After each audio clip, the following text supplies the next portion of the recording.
Hi guys, so nakabili ako na lechon manok worth 250 pesos. So mas mura siya ng almost 100 compared sa Chooks to Go.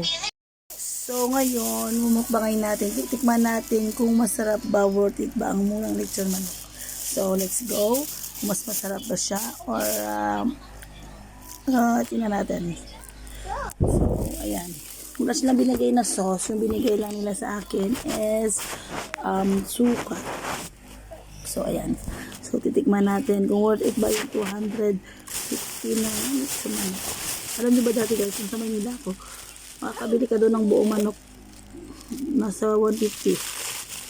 So, may mura doon. May 200. Wow. Ito yung itsura niya guys, so, ng 250 naman. Ito siya guys, yung worth 250. Ayan, okay naman siya. Mabango siya guys, naamoy ko, mabango siya. Ayan siya. Tapos yung binigay nila na sauce sa akin is ito, suka. Ayan, so ngayon titikman natin siya guys. Ayan, so hindi ko alam kung anong kukunin ko. Siguro ito na lang yung wings. Ayan. Pero parang maliit yung wings. So, yung medyo malaki na part, hindi. Kaya masama ba to? Tikman tayo sa legs na lang tayo. Ayan, tikman na. Hindi ko napigilan kumuha ko ng balat.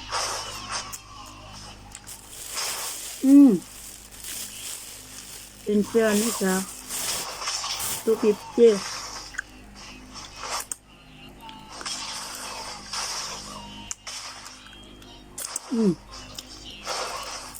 Napaka-smoky niya. Yung ito manok kasi medyo, yung Chooks to Go kasi medyo manamis-tamis. Ito siya,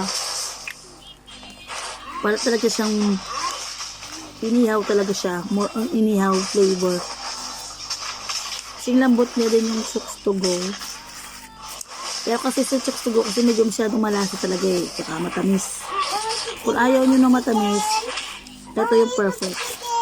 So ayan, ito na yung kanyang sauce, titikman natin, the moment of truth. Let's go. Ay, hindi pala sauce to.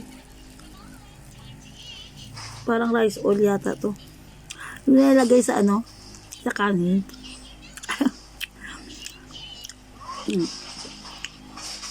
Worth it naman siya. Okay siya kasi hindi siya masyadong matamis.